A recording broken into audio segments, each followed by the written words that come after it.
The gunshot came before any word could save her. Officer Derek Blaine raised his weapon and fired directly into Dr. Elena Ramirez's chest at point-blank range, the sound cracking through the quiet space with a violence her daughter would never forget. The impact drove Elena back as if the air itself had struck her, tearing through the flag patch on her shoulder and breaking the promise of safety she had carried home from every battlefield she survived. Her hand slipped from 10-year-old Mia's fingers as the life she had fought so hard to protect began to drain across her uniform. Blaine didn't shout. He didn't hesitate. He acted with the cold certainty of a man who believed he had the right to decide who looked like they belonged in a soldier's uniform and who did not. His weapon stayed raised even as Mia fell beside her mother, pressing her small hands against the wound, begging someone, anyone, to help.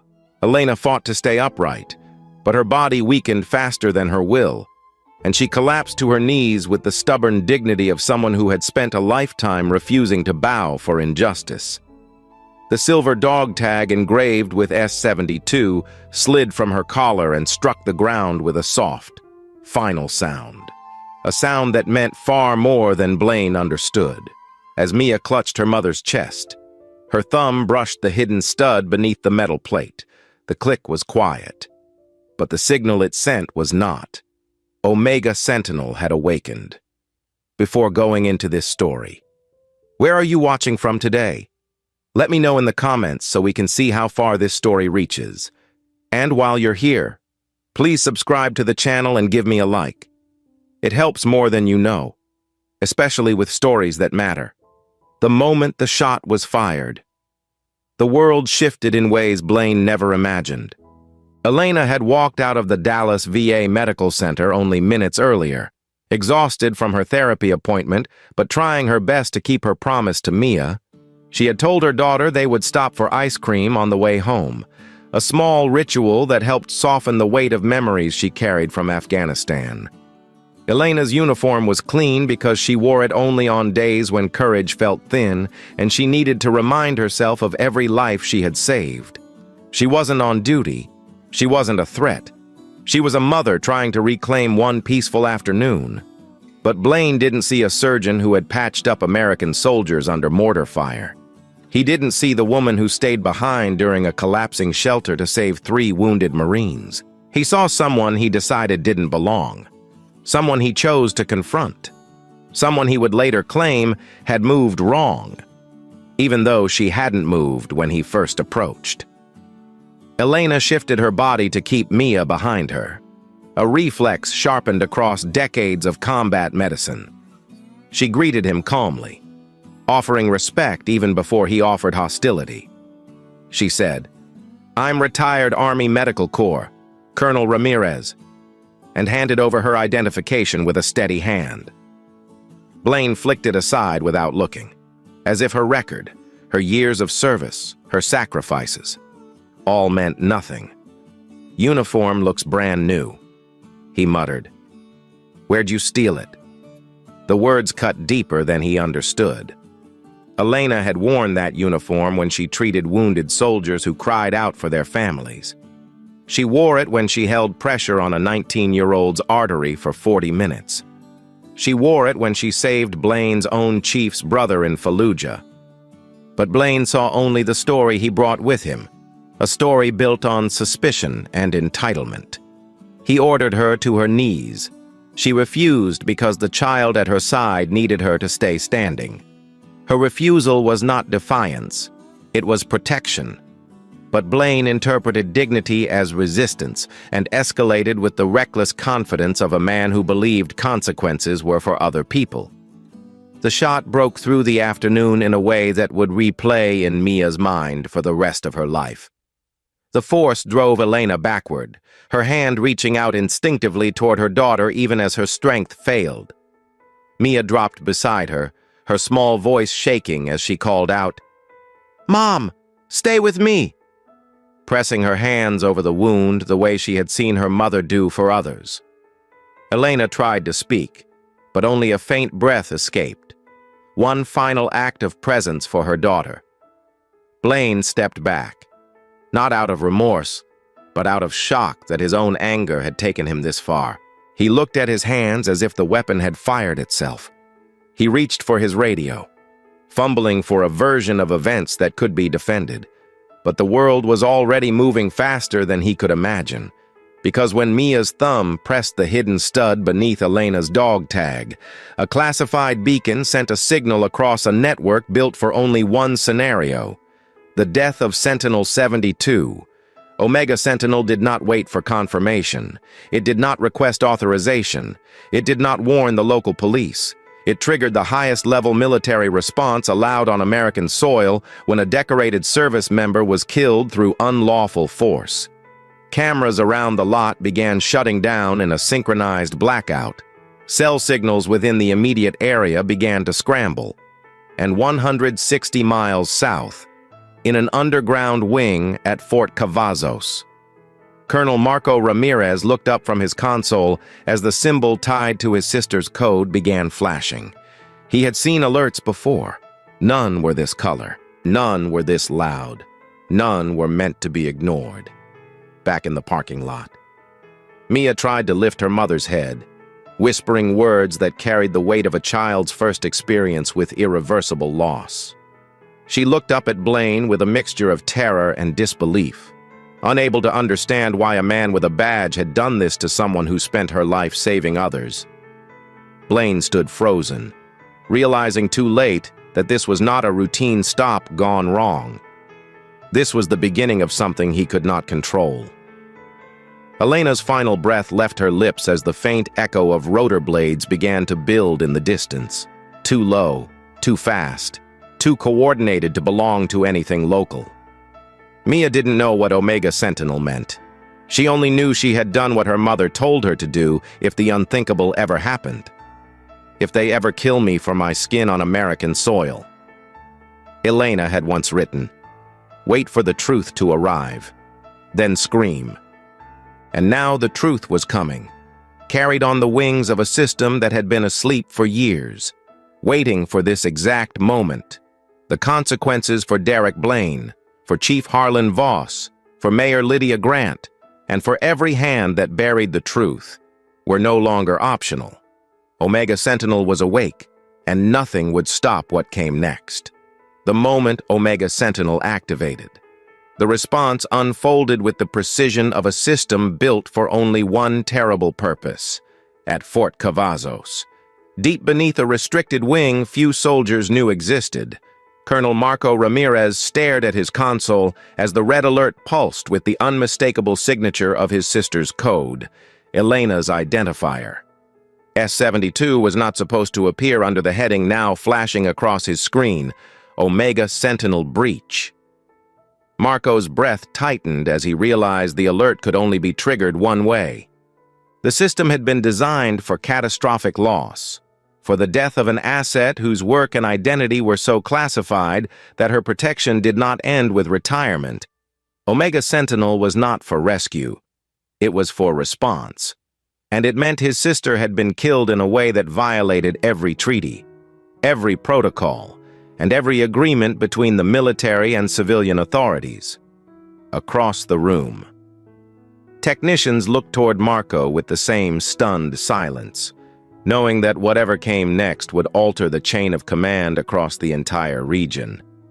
Marco issued the activation command with a steady voice that betrayed nothing, even though every part of him was breaking. Initiate blackout. Dispatch Sentinel teams. Lock camera grids. Airborne units. Launch. The words traveled through secure channels with a speed unmatched by anything used for routine operations. Within 8 seconds, every camera in the Dallas VA parking lot went offline, swallowed in a synchronized blackout that looked like a glitch to anyone watching from the outside.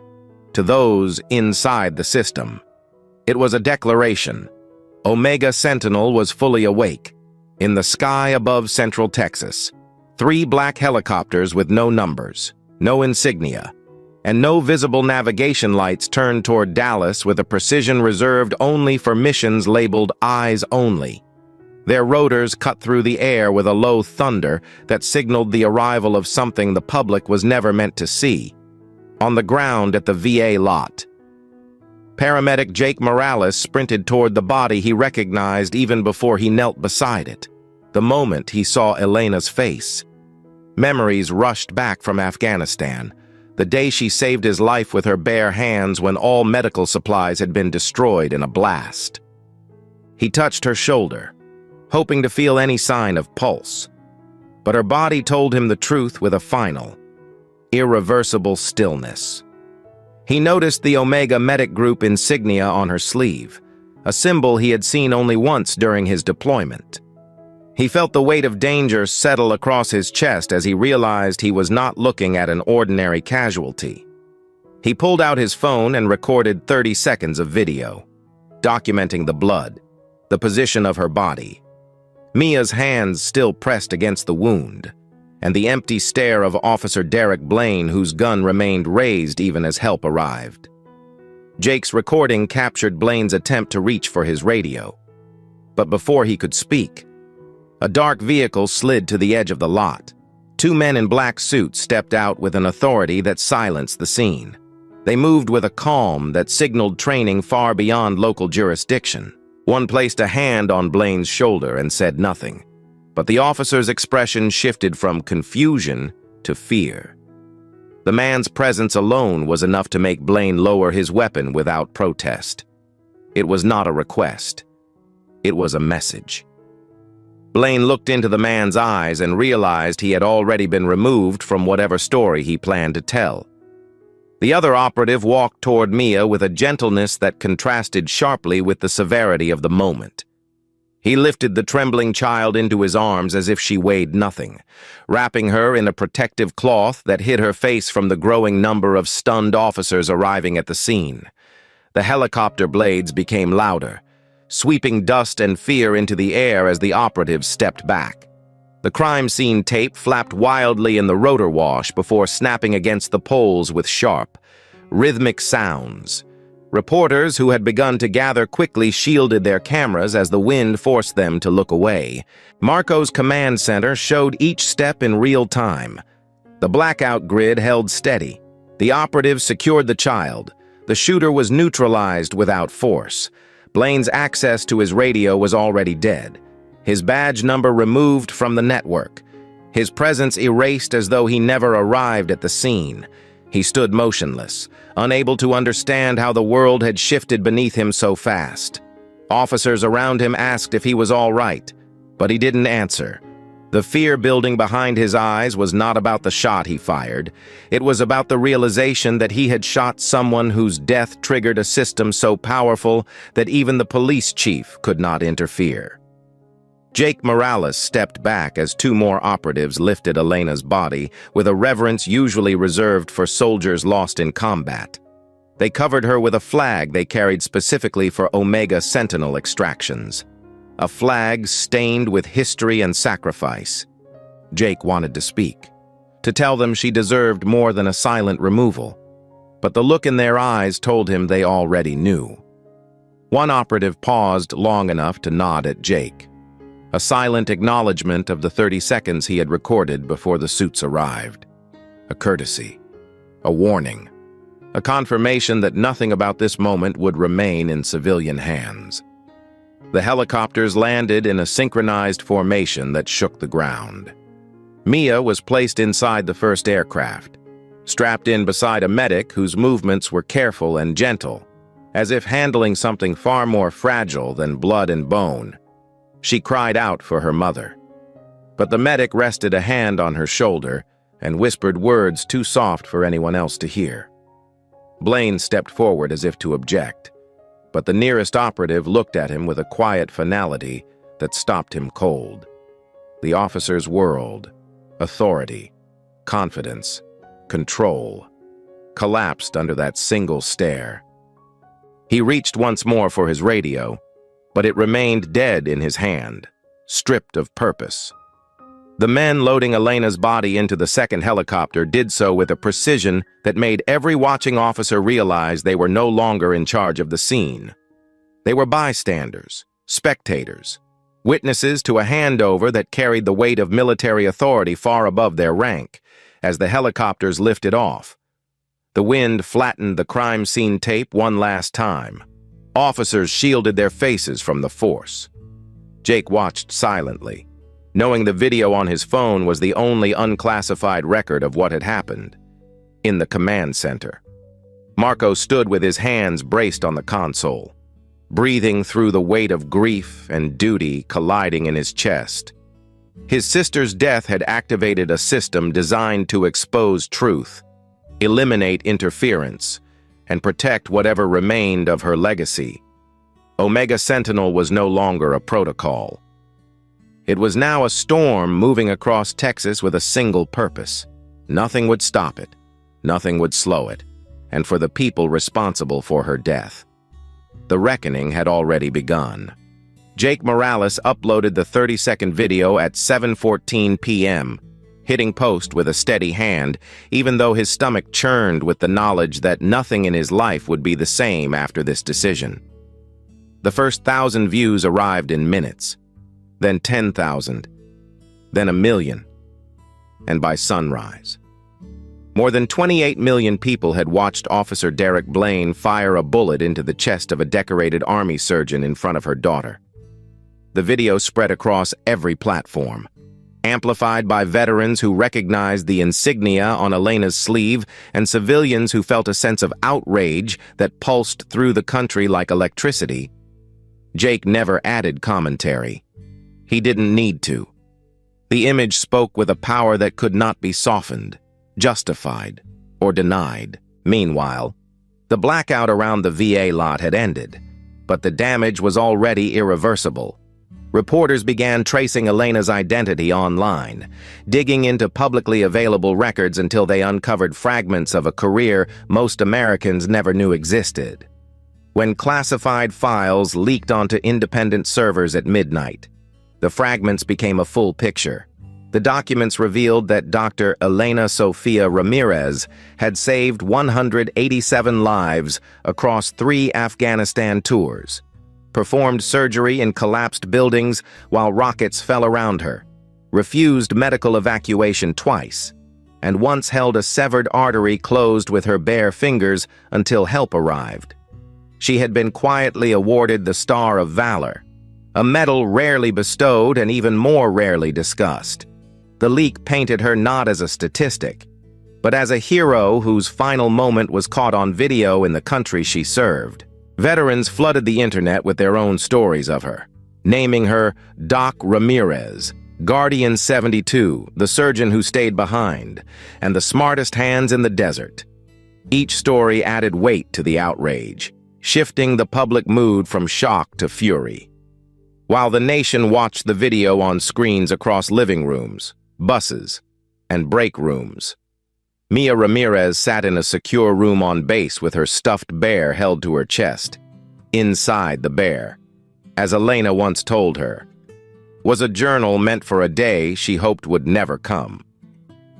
Mia unzipped the seam and pulled out the folded pages, her small hands trembling.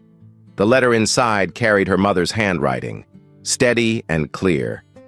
"If they ever kill me for my skin on American soil," Elena had written. "Stay silent just long enough for the truth to arrive. Then scream." Mia read the line 3 times before placing the journal against her heart, a child understanding too soon that her life had shifted into something vast and irreversible. Mia's silence was not compliance. It was preparation. She watched the adults around her whisper into phones, trade files, and coordinate movements with expressions that carried the gravity of national consequence. She felt her mother's voice inside the words she held. And she waited. At the Dallas Police Department.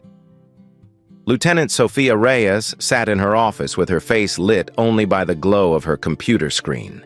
She had been Elena's classmate in high school, the girl who used to sit beside her in chemistry and trade jokes about which colleges would take them farthest from their rough neighborhoods. Sofia had chosen policing because she believed in serving the community. Elena had chosen medicine because she believed in saving lives.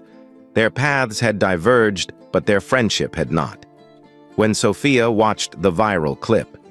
Her heart lurched as if someone had grabbed her by the throat. She pulled up Officer Derek Blaine's personnel file, which she had accessed many times over the years. 4 brutality complaints hidden under insufficient evidence. 3 use-of-force violations quietly reassigned to training mishaps. 2 internal investigations sealed under Chief Harlan Voss's directive, and then the incident from 18 months ago, the one Sophia personally brought forward with documentation and photos, buried in the system as though it had never existed. She realized Blaine's violence was not a mistake. It was a pattern protected from the top. Sophia opened her encrypted drive and began gathering every file she had ever tried to submit, every complaint she had ever signed, every video timestamp she had ever verified. She uploaded the entire archive to a neutral external platform with a single click. The files went live at 6:11 a.m. within minutes. Reporters were reading through the documents, connecting dates, and identifying the cover-ups that had shielded Blaine for years. By mid-morning, downtown Dallas erupted. Protesters filled the streets with a determination that left no room for denial or delay. Signs bearing Elena's name were lifted alongside military patches from units she had once healed. Crowds chanted not only for justice, but for accountability across the chain of command. Veterans marched shoulder to shoulder with nurses, students, and clergy. The police line formed quickly, but officers found themselves staring at a public no longer willing to accept silence. City officials attempted to calm the situation by releasing a brief statement claiming the shooting was under review, but the public rejected the message instantly. They had seen the video. They had read the files. They knew what under review meant. It meant delay. It meant denial. It meant the truth buried under paperwork, just as it had been for years. Then Jake Morales, still shaken from the night before, posted a longer version of the clip from his body cam patch. The footage showed Elena's hands raised, her voice calm, and her daughter standing directly beside her at the moment Blaine fired. It captured Blaine's contempt, his refusal to look at her identification, and his complete disregard for Mia's presence. The extended footage shifted public fury from outrage to something deeper: betrayal. If this could happen to a decorated surgeon, it could happen to anyone. Across the city, phones rang in offices with increasing urgency. Politicians scrambled to craft statements. Reporters fought for sources. Attorneys prepared for immediate litigation. And Chief Voss, sitting behind his desk in a room lined with plaques he no longer felt worthy of, watched as the foundations of his department began to crack in real time. He understood the consequences long before his staff entered with demands for statements he could not give. He had buried Blaine's complaints. He had protected him. And now, the country knew. As the morning stretched into noon, Sophia Reyes stepped to a podium outside the department, her voice steady but firm as she announced her whistleblower leak in front of cameras. She stated plainly that the department had suppressed multiple warnings about Blaine, that she had personally attempted to report misconduct, and that leadership had chosen silence over accountability. Her words pierced the city like a second explosion. Meanwhile, on the secure military base, Mia sat with her mother's journal open in her lap as a colonel knelt before her. He told her in calm tones that the country now knew what happened. The truth had arrived. Mia closed the journal with a quiet resolve her age could not soften, and for the first time since the shot that took everything from her, she finally let herself breathe, because the world had begun to scream for her mother, and it would not stop. 11-year-old Mia Ramirez walked into the Senate hearing room with a calm that unsettled every adult who watched her take those slow, steady steps toward the microphone. She wore her mother's dog tag tucked under her collar, the same piece of metal that had awakened Omega Sentinel only days earlier, in her small hands. She carried the blood-stained rank insignia that had been removed from Elena's uniform during the extraction. She placed it gently on the table in front of the senators, her fingertips hovering over it for a moment before she pulled her hand back. The room held its breath as she looked up, her voice soft but clear as she said, "This wasn't a mistake. This was a choice." Her words struck with the kind of weight no child should ever have to carry, and yet she delivered them with a composure that made the senators sit straighter, as if recognizing the responsibility they had in front of them. Senator Maya Delgado leaned forward with a steady expression, ready to guide her through the questions that would expose not only what happened in the parking lot, but the years of misconduct beneath it. Delgado had built her reputation on holding power accountable, and she saw in Mia the dignity and quiet fire Elena once carried on battlefields. The hearing cameras captured every second, broadcasting nationwide as Mia described how her mother identified herself, offered her military ID, and stood between Blaine and a frightened child before the officer fired without warning. No dramatics, no embellishment, just the truth spoken with the clarity of someone who had lived through the moment. Senator Delgado shifted to the data next, releasing 8 years of records she and her staff had gathered overnight from both public and whistleblower sources. She explained that under Chief Harlan Voss and Mayor Lydia Grant, 64.2% of all misconduct complaints within the Dallas Police Department had been dismissed without proper investigation. She read the numbers aloud, each statistic unfolding like another page of a story the public was hearing for the first time. Excessive force complaints buried, racial profiling reports ignored, officers reassigned rather than disciplined, civilian footage overwritten, body cam malfunctions that occurred only when certain officers were involved. And the darkest revelation of all, Blaine had been protected through every incident. His record cleared repeatedly under the signatures of Voss and his internal affairs captain. Delgado displayed the sealed files Sofia Reyes had leaked, showing the pattern of violence stretching back nearly a decade. Each document shown on the screen carried the weight of a system that had chosen silence over responsibility. And each revelation tightened the grip of public outrage across the country. As the hearing continued, the Senate gallery filled with veterans wearing patches from Elena's units. 1st Med Group, Omega Medic, Guardian Task Force. They watched without speaking, their expressions firm and resolute.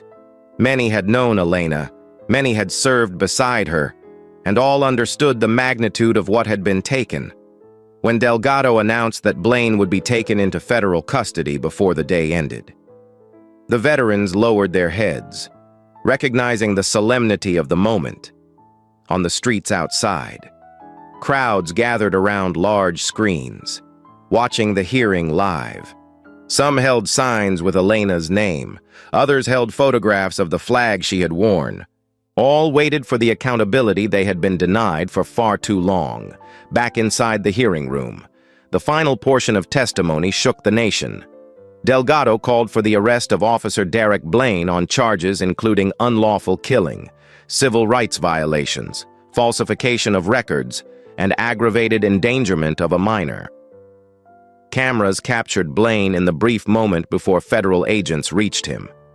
He stood frozen in the hallway outside the chamber, his face pale, eyes wide with the realization that the shield he had relied on for years had shattered. When the agents placed cuffs on his wrists, he muttered something no microphone picked up, but one agent later described it as a quiet plea that collapsed into a whisper. The walk down the corridor became a national moment, an image of accountability many believed they would never see. By midday, the video of his arrest had been viewed more than 60 million times. Blaine's wife filed for divorce before the sun set, leaving a public statement that simply read, "I feared this day would come," while Blaine faced the consequences. Chief Harlan Voss sat alone in his office, staring at the letter that had been delivered that morning. It was written in the steady hand of his younger brother, Corporal Benjamin Voss, who had served alongside Elena in Fallujah. Inside the letter, Benjamin described the day Elena saved his life by refusing to evacuate after a mortar strike. She had carried him under fire, sealed his wounds, and demanded he hold on long enough to meet his newborn daughter. Benjamin wrote that he owed his entire future to her courage. Then his words shifted, revealing his shame at learning what his brother had allowed, how Voss had buried complaints against Blaine, covered evidence, and created the environment that led to Elena's death. The letter ended with a sentence that pierced Voss with more force than any reprimand. "You let the woman who saved me die under the shield you were supposed to uphold." Hours later, Voss swallowed a bottle of pills in his home, leaving behind a confession that named every internal cover-up, every manipulated report, and every officer he had protected despite misconduct. His death did not undo the damage he caused, but it opened the door for investigators to retrieve the truth he had concealed for nearly 2 decades. Mayor Lydia Grant watched the hearing from her private office in City Hall, her face tight with the fear she had kept hidden for years. She had built her political rise on promises of law and order. But behind the scenes, she had accepted private security donations to bury cases that made the city look unstable. Elena's death had become the match that ignited the entire structure. As the Senate hearing closed, Delgado ended with a sentence that would echo across the country. The death of Dr. Elena Ramirez is not an isolated tragedy. It is the result of a deliberate system. And today, that system begins to answer for its choices. The moment the gavel struck, the hearing broadcast cut to live footage outside the Dallas Police Department. Residents lined the streets, chanting Elena's name. Veterans saluted the image of her insignia displayed on the building's screens. And as the nation watched, a sense of reckoning swept through Dallas, carrying the weight of justice that had been denied for too long. Mia sat with Senator Delgado in a quiet room afterward, clutching her mother's journal. The senator placed a gentle hand on her shoulder, telling her, "Your voice changed the country today." Mia nodded quietly, the dog tag warm against her skin. She understood now that her mother's final words written on the page were not a prediction. They were a promise, and the world had begun to fulfill it. Mayor Lydia Grant's downfall began with a soft knock on her door and a single envelope placed on her polished desk. An envelope carrying evidence she could no longer outrun. Inside were financial disclosures she had buried, private security donations disguised as community grants, and emails proving she had approved the suppression of multiple brutality cases, including the earliest complaints against Derek Blaine. For years, she had justified her decisions as necessary for maintaining public order, convincing herself that silence preserved stability. But now the silence she cultivated had turned into a blade pressed against her own future. As national outrage swelled, journalists tore apart her record with the same precision she once used to protect it. Every platform replayed the footage of Elena's shooting beside charts outlining how Lydia's administration dismissed or delayed investigations that threatened her political image. The pressure crushed her carefully built persona. Her approval rating collapsed overnight, donors withdrew support, and even her closest advisors distanced themselves, hesitant to be tied to a scandal that now carried federal scrutiny. She tried to issue a statement claiming she had been misled by those beneath her, but the public knew better. The documents Sofia Reyes leaked showed Lydia's signature on every buried case. Her political masks had peeled off, leaving only the truth. She had made a career by prioritizing her own survival over the lives harmed by her inaction. By the end of the week, she resigned, escorted from City Hall through a back exit to avoid the cameras. She retreated to a rented home in the New Mexico desert, far from the power she once wielded, living under a name that now meant nothing in the world she abandoned. Her disappearance became a symbol of what silence ultimately costs: reputation, legacy, and the illusion of moral authority.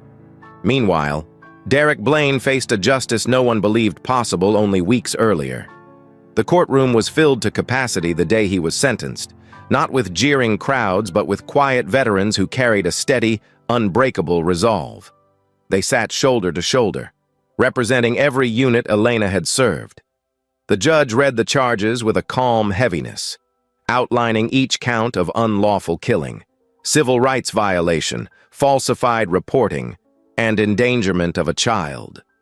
Blaine stood with his hands cuffed, jaw trembling as he listened to the consequences he could no longer escape. There was no plea for mercy, no attempt to argue justification. The evidence was overwhelming. The video Jake recorded played one final time before sentencing. The sound of the fatal shot echoing through the courtroom with a severity that made several spectators bow their heads. Blaine's attorney kept his hand on the officer's arm, knowing there was nothing to be gained by protest when the judge delivered the sentence. Life in federal prison without the possibility of parole. Blaine's knees buckled slightly. His breath hitched in a shallow gasp. The reality sinking in that the uniform he once hid behind now held no protection. The courtroom remained silent, not out of sympathy, but out of respect for the woman he had taken from the world. After the hearing, a guard handed Blaine an envelope that had arrived at the courthouse earlier. Inside was a drawing made by Mia, sent through an advocate who believed he should see it. The picture showed an American flag torn down the middle, and beneath it were 3 handwritten words: "You broke it." Blaine held the drawing for a long moment, the weight of those words sinking deeper than any sentence the judge could offer. While Blaine's fate moved forward in the justice system, another chapter closed in grim finality. Chief Harlan Voss was laid to rest in a private ceremony attended by only 6 people, none of whom wore the uniforms he once commanded. His death by overdose had shocked the department, though many quietly acknowledged that he saw no path forward as the truth of his misconduct unraveled. Investigators found letters in his home that confessed to decades of suppressed complaints, including multiple cases tied to Blaine. His notes detailed how he justified his actions over the years, claiming he believed protecting officers from public backlash preserved morale and stability. But those words rang hollow to the families harmed by his silence. Voss's funeral was modest and quiet, conducted without honor guard, patrol vehicles, or a flag presentation. The department declined ceremonial observances, citing the severity of his admitted misconduct. Only his daughter, 2 cousins, and 3 former colleagues attended, standing in a small half-circle as the minister read a brief prayer. There were no speeches, no praise, no recollections of service. His coffin was lowered into the ground with the same quiet finality that marked his final weeks in the days following. The department announced a full audit of every decision he had signed across his career, making clear that his legacy would be revisited not with respect, but with scrutiny.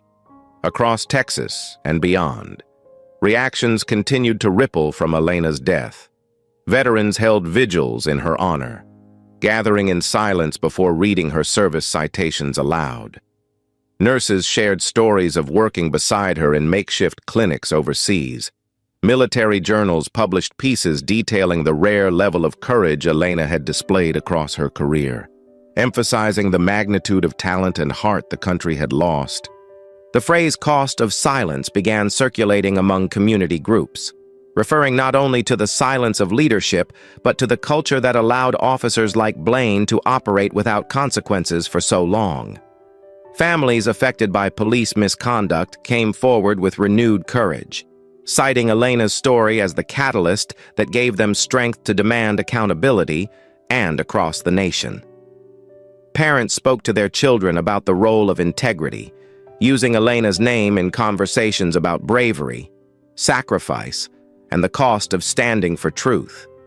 In a small, secure building on base, Mia sat with Marco and Senator Delgado as they reviewed the next steps. Her face carried a mixture of grief and resolve. the kind seen only in children who had grown up too fast.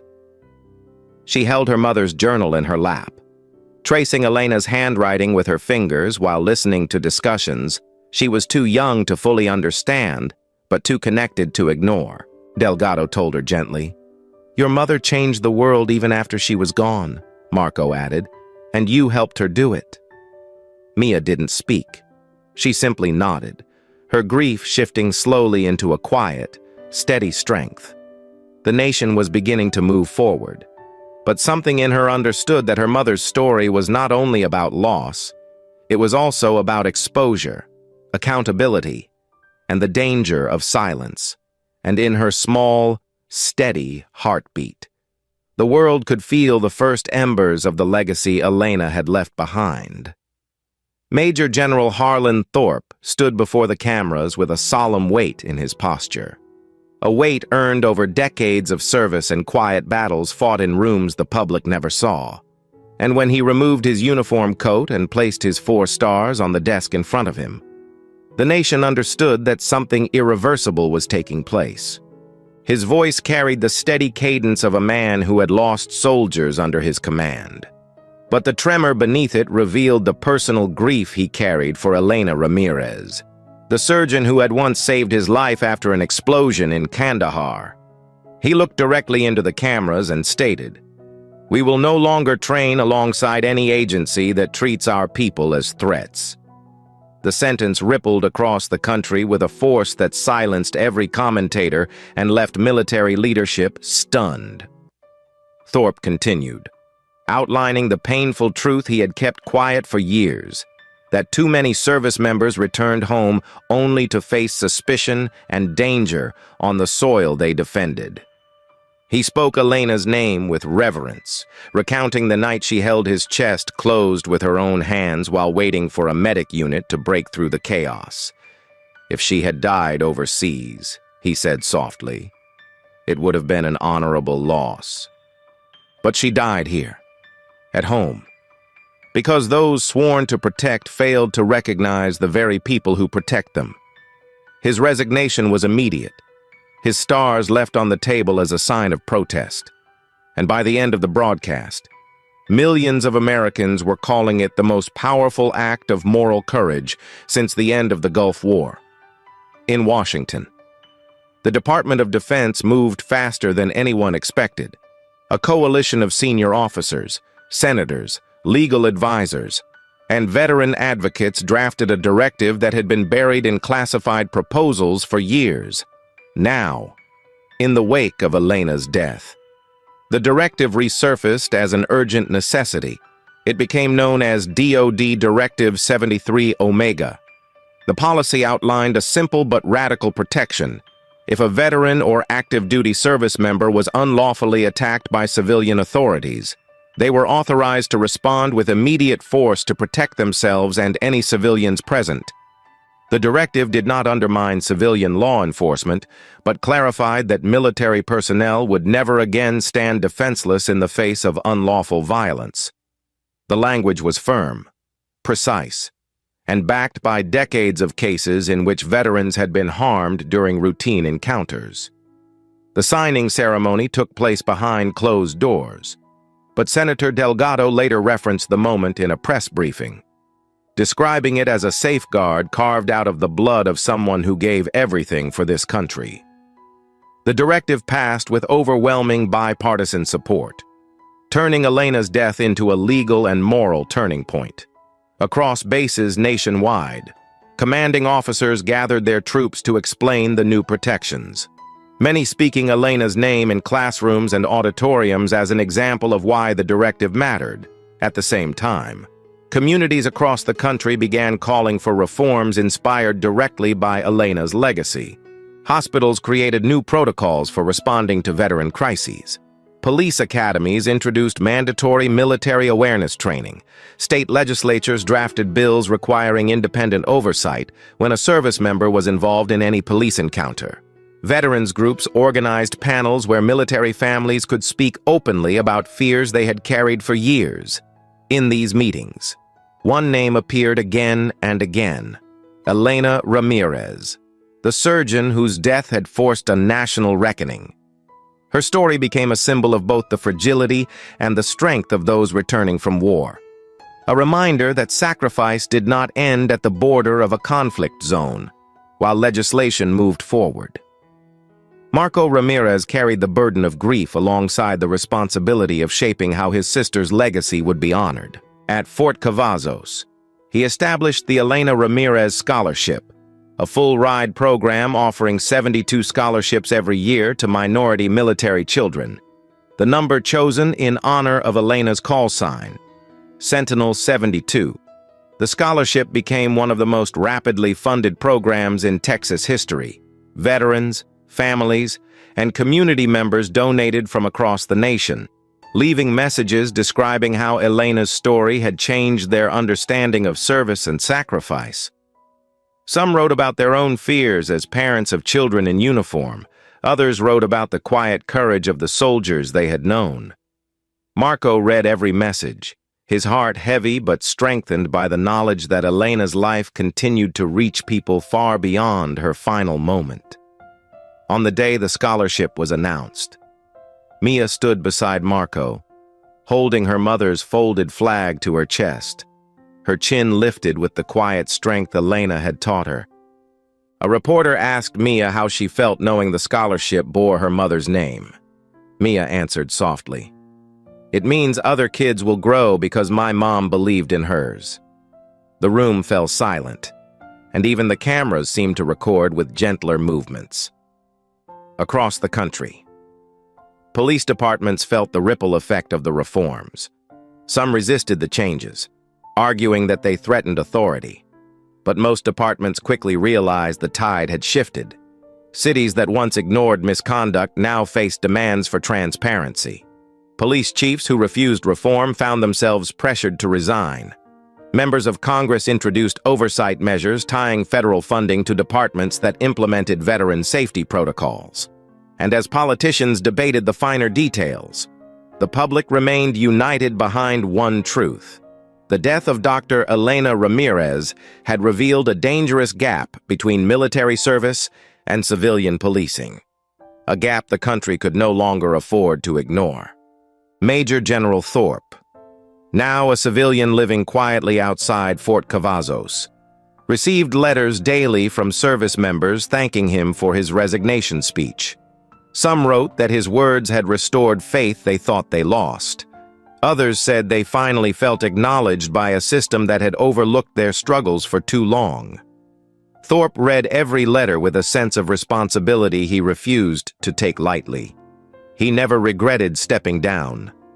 To him, the stars were symbols of authority, symbols he no longer wanted, while a soldier he admired lay buried because her own country couldn't see past its prejudice.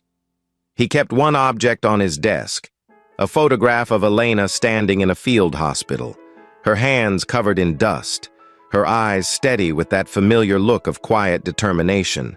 Below the frame, he placed one of his stars, not as a display of rank, but as a tribute to the woman who had earned his loyalty long before he wore them. The reforms, the directives, the hearings, and the public outcry all shared one unshakable truth. A nation had been forced to confront its failure, and in doing so, it began to change. Elena's name was now spoken in military halls, legislative chambers, classrooms, and kitchen tables. Her sacrifice had become a guidepost, a reminder that justice does not arrive on its own. It must be demanded, shaped, and carried forward. And though she was gone, the movement she inspired continued to grow, rooted in the belief that a soldier's life carried value not only on distant battlefields, but at home, where they deserved the same protection they once offered the country. 1 year after the shot that changed the country, the induction field at the West Texas Military Academy stood filled with 3,000 cadets standing in formation, each one wearing the crisp uniform of a young person preparing to serve. And at the center of the field stood 11-year-old Mia Ramirez, holding the folded flag that once rested on her mother's casket. She stepped forward with a composure that drew the eyes of every student, instructor, and officer present. The commandant invited her to address the assembly, but Mia did not speak right away. She placed the flag carefully on the wooden podium, rested her hands against the edge, and lifted her eyes toward the cadets with a quiet strength far beyond her years. When she finally spoke, her voice was steady, carrying the weight of an entire year of grief, memory, and growth. "Before we begin," she said, "I want to ask this academy, and everyone listening, to give 1 minute of silence for someone who served this country with everything she had. The field, the officers, the watching families, every person within hearing distance, fell into immediate stillness. No murmurs, no shifting feet, no wandering eyes. The silence felt like a living presence moving through every row, binding them together in a moment too heavy to ignore. Mia closed her eyes, pressing her thumb lightly against the dog tag beneath her collar, the same hidden stud she had pressed on the day her mother died. But this time, the gesture was one of remembrance, not survival. The minutes stretched on, long enough to let the weight of Elena's sacrifice settle into the hearts of everyone present. And when the minute ended, Mia opened her eyes and spoke into the stillness with a clarity that carried across the entire field. "For those who protect us," she said, each word rising with a strength that felt larger than her small frame, and without hesitation, 3,000 voices answered as one. "For those who protect us." The sound rolled across the grounds with a power that struck even the most senior officers with emotion. After the call echoed into silence, Mia continued speaking, her tone calm but grounded with purpose. She thanked the Academy for honoring her mother's name, but she also spoke of what came after, how the country had changed, how lives were saved, and how reforms were born not from anger, but from truth.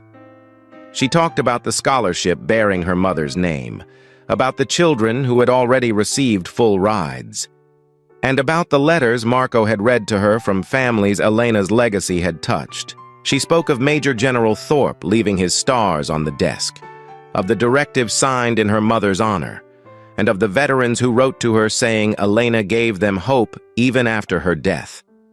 She did not cry as she said these things. Her voice never wavered.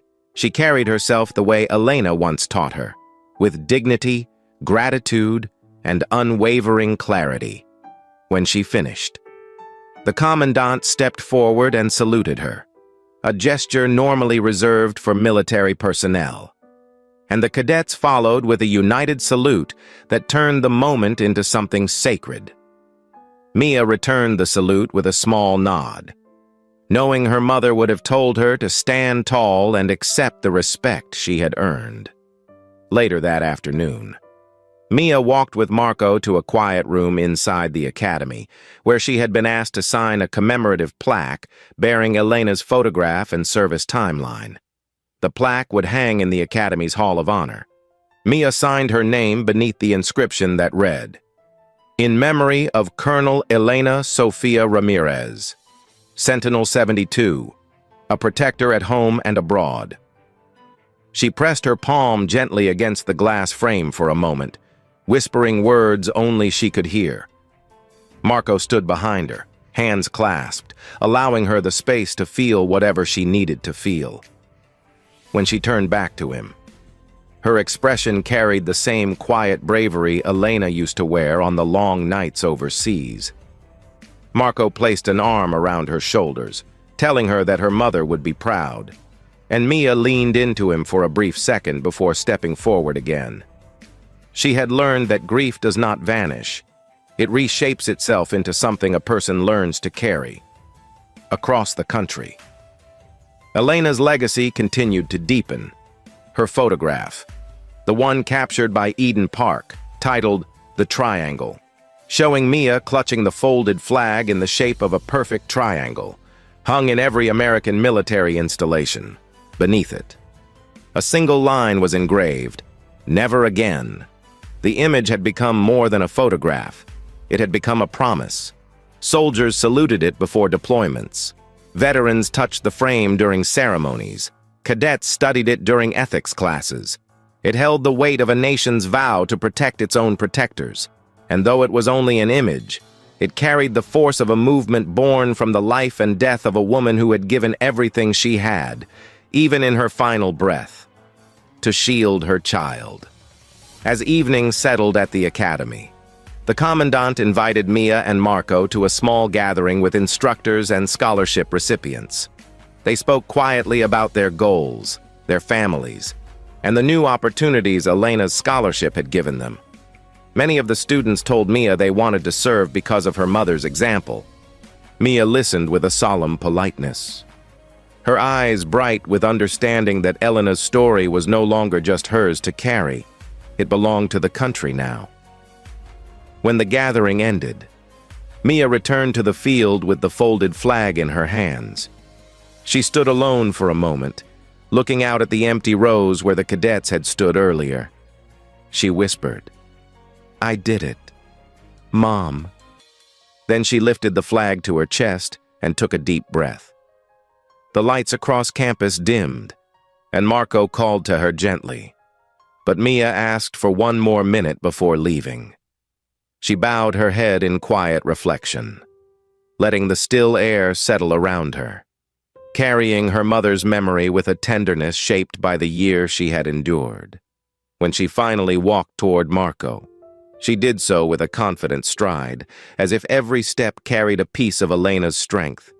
The country had changed, laws had shifted, and leaders had fallen, but none of it compared to the legacy that moved forward in the small frame of a child who learned to speak truth in a world that once refused to hear it. And as she left the field with Marco beside her, the story of Dr. Elena Sofia Ramirez lived on, not as a tragedy, but as a turning point carved into the heart of a nation determined to honor those who protect it. Thank you for watching. If this story moved you, please subscribe and leave a like. It truly helps.